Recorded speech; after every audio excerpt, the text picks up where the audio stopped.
Where's the ATM card? Let me handle it. I've got it covered, Donald asserted as I grappled with cancer's onslaught during my hospitalization. His smirk hinted at sinister intentions now that the ATM card was in his possession. Just so you're aware, there's $500,000 in there. Handle it with care, I warned him. The whereabouts of the ATM card weren't random. It was part of a broader strategy. Our marital bond and my trust weren't the sole factors at play. I harbored a meticulous plan to bring Donald's seat crashing down. Upon my return home to retrieve a few items, a divorce application lay on the table. As anticipated, the ATM card had vanished. Operation accomplished. To outsiders, the situation might appear bleak, yet for me, it marked only the initial phase of retribution.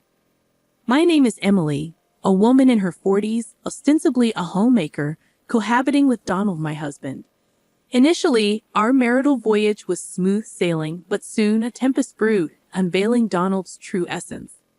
Donald masqueraded as a benevolent, caring spouse during the honeymoon phase of our marriage.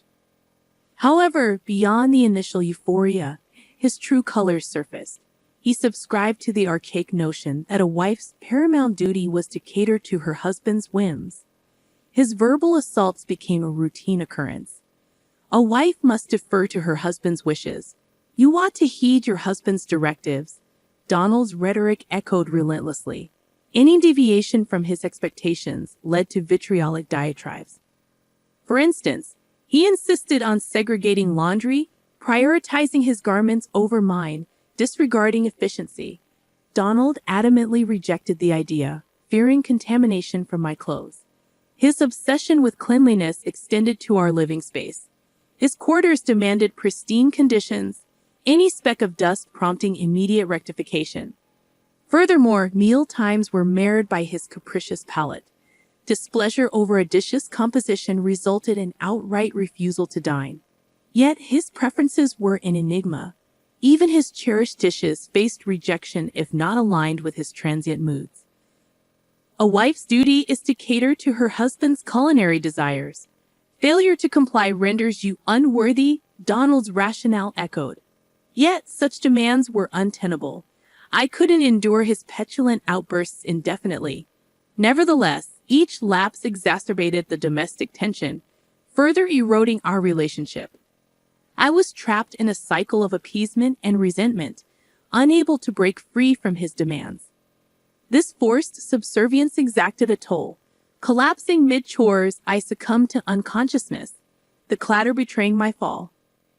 As I crumbled, a vigilant neighbor alerted the building manager, who promptly discovered me and dialed for emergency assistance.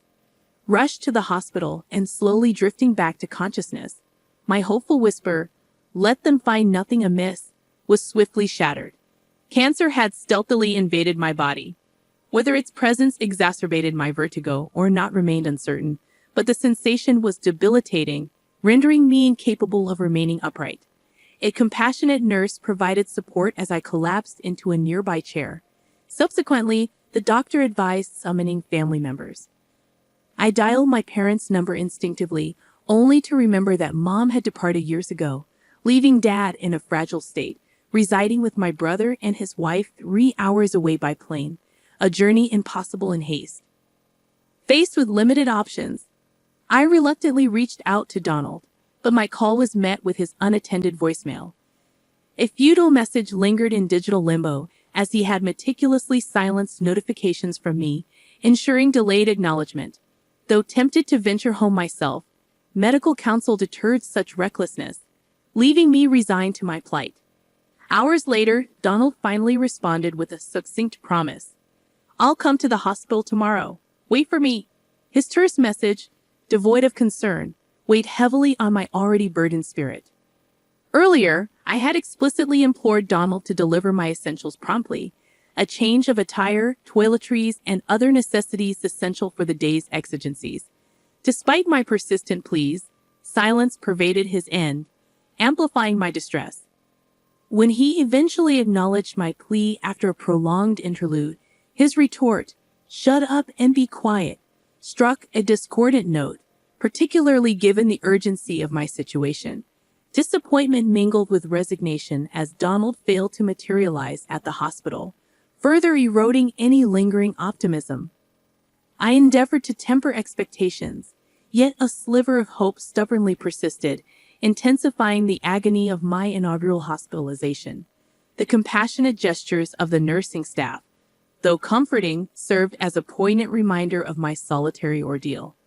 True to his word, Donald materialized the following day, his casual observation upon seeing me. "You look healthier than I thought," a stark juxtaposition to the gravity of my predicament. "I expected you to be more frail." His remark ignited a fury within me. "Just set down whatever you have and leave," I spat, my gaze sharp as I angled my head. "I haven't brought anything," Donald retorted, his tone betraying confusion. Why was he even here then? Wasn't he tasked with fetching my belongings? My anger surged, manifesting in a piercing glare. "Then why bother showing up if you haven't brought what I asked for?" "It's utterly pointless," I snapped, my voice laced with indignation. His response was curt. "I had another errand." Bewildered, I demanded, "Another errand? What could possibly take precedence over this?" Donald hesitated, his demeanor hinting at an impending revelation. "If you have something to say it now," I pressed impatiently, my fatigue from anxiety amplifying my impatience. With an unsettling chuckle, he finally divulged, "Where's the ATM card?" "Let me manage it. Trust me." It clicked. He was here to locate the ATM card, presumably to wrest control of our savings for his own gain. His brazen self-interest, even in the face of adversity, elicited a deep sigh from me, yet Donald remained unperturbed, his smile unyielding as if oblivious to the gravity of the situation. I couldn't endure his presence any longer. It was time to take action. "There's $500,000 in there, so handle it with care," I disclosed, watching as realization dawned on him. $500,000, he exclaimed, a mix of surprise and delight coloring his features. To provide context, both Donald and I were ordinary office workers before marriage, devoid of any fortune. The source of this sudden wealth, stocks. Following a friend's advice, I had delved into stock market investments during my tenure as a housewife, culminating in a windfall.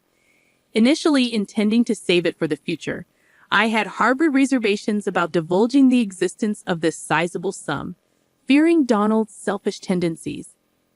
However, driven by a desire for retribution against his repeated acts of self-interest, I opted to reveal the money's existence, laying the groundwork for my retaliation. Donald appeared convinced that his machinations were proceeding smoothly, but little did he know, it wasn't going to be as straightforward as he imagined. Thankfully, it was a holiday, rendering the bank's counters inaccessible. With Donald's return to work scheduled for the next day, withdrawing the funds would likely have to wait until evening. This afforded me a window of opportunity to set my revenge plan in motion. After consulting with my doctor and obtaining clearance, I was granted temporary leave from the hospital. Tomorrow would mark the culmination of my vengeance, and anticipation coursed through my veins. True to plan, the following day, I embarked on the pretext of retrieving my belongings from home. Yet my true objective lay elsewhere, despite the fleeting nature of the endeavor. The ache of longing for home was palpable as I stepped across the threshold. Donald absent, the house eerily silent. Within the confines of the living room, 2 documents lay conspicuously on the table: a divorce application and a letter. "Apologies for the haste, but let's dissolve our marriage. Kindly complete and submit the divorce paperwork," the letter implored. A cautious sweep of the shelf revealed the absence of the ATM card, confirming my suspicion that Donald had absconded with it. Ordinarily, the loss of such a substantial sum might evoke dismay, yet a smile graced my lips. "Operation successful," I murmured, the satisfaction palpable. Had Donald been present, my cryptic remark would surely have confounded him. With resolve, I proceeded to fill out the divorce application, gathering the essentials required for my hospital stay. Departing from the home we had shared for years, I ensured to file the divorce paperwork en route, severing the final tether binding me to Donald. Back at the hospital, I braced myself for the challenges ahead, engaging in discussions on various fronts. Later, as I settled into a moment of reprieve, my attention was drawn to a flurry of missed calls from Donald, accompanied by a barrage of messages, all echoing a singular plea: guide me through the withdrawal process. Acknowledging my perusal of the messages, my phone erupted once more. Mindful of my roommate, I retreated to the common area designated for phone calls before returning the call. Emily, at last. I'm unable to access the funds. Please help me navigate this. Donald's tone betrayed a sense of urgency surpassing my expectations. Clearly, the $500,000 held immediate significance for him, yet I harbored no inclination to offer assistance. If you're unable to access it, perhaps it's best to relinquish the endeavor. My retort dripped with cold detachment. An air of desperation infused Donald's response as he implored, "Please, let's not be so callous. We were partners once. Shouldn't we extend each other a helping hand?" The notion of conjugal obligation rang hollow in the face of Donald's blatant betrayal, driven solely by avarice. There existed no compulsion within me to assuage his plea. Your appeal to marital ties holds no weight, Donald. Your intentions are transparent, driven by greed and deceit. I rebutted resolutely, refusing to capitulate to his emotional appeals. Are you encountering difficulties in accessing the funds? I inquired, cutting to the chase. Yes, I'm in dire need of the $500,000. Please aid me. Donald's plea betrayed the urgency of his predicament. Despite possessing the ATM card necessary for accessing the substantial sum, he found himself thwarted at every turn. Concerned that he might have misinterpreted the process, Donald reached out to me for guidance. As I listened to his explanation, his plea for assistance resonated with an uncharacteristic vulnerability, his voice tinged with desperation. The irony of his predicament threatened to elicit a sardonic chuckle from me. Opting to confront Donald with the stark reality, I delivered the crushing blow. Your approach is correct, but the ATM card you possess has been rendered useless. I disclosed. Donald's incredulity was palpable as he interjected. What do you mean? An ATM card should function normally, a sentiment rooted in logical expectation, yet futile in this instance. Why? Because earlier today, I reported it stolen. I revealed, punctuating the revelation with a weighty silence. Donald's stunned silence echoed through the receiver, the gravity of the situation sinking in. That day, en route from the hospital, I had visited the bank and initiated the necessary steps to report the theft of the card. Donald's illicit acquisition of my ATM card, with intentions of claiming the $500,000 for himself, amounted to theft in its purest form. It was only fitting that I took decisive action. The card he possessed was now incapable of accessing the substantial sum. Furthermore, our matrimonial bond had disintegrated. He could no longer hide behind the guise of spousal privilege. Donald himself had extinguished any possibility of accessing the $500,000. How does it feel to be outwitted by the very person you belittled? I mused aloud, my wariness punctuating the exchange. I need the $500,000 right now, please. I'll do anything, just give me the money. Donald's plea echoed with desperation, his urgency palpable. Yet, I struggled to comprehend the sudden need for such a substantial sum. Why the sudden urgency for $500,000? What have you gotten yourself into? The ominous uncertainty gnawed at me, compelling me to seek clarification from Donald. In response, he began to unravel the tale of his misfortune. 2 days ago, upon learning of the $500,000, Donald rashly resigned from his job, anticipating a windfall. He squandered a significant portion on gambling, accumulating a staggering debt of $300,000. The situation grew dire as creditors demanded repayment within a week, threatening Donald's precarious future. Deluded by the notion that the ATM card linked to the $500,000 would resolve his woes, he continued his reckless spending unabated. However, his misguided optimism was shattered when his attempts to withdraw the funds from the bank proved futile. Stripped of the $500,000 lifeline, Donald faced an uncertain fate. As Donald recounted his plight, panic laced his voice, rendering his plea for assistance all the more poignant. His distress seemed genuine, devoid of deceit or pretense. A heavy sigh escaped me as I processed the depth of his folly. Donald's reckless pursuit of wealth had led him down a perilous path, squandering $300,000 in mere days. The version of me that once endured his transgressions and lived modestly alongside him might have entertained notions of extending aid. But now, devoid of any remnants of affection for Donald, his pleas elicited no sympathy, only a wry amusement at his misguided expectation that I would come to his rescue. Yet Donald persisted, his pleas now tinged with desperation. "Please, you're my last hope," he implored. His persistence grated on my nerves, an unwelcome distraction from my pressing need for treatment. This predicament was entirely of Donald's own making.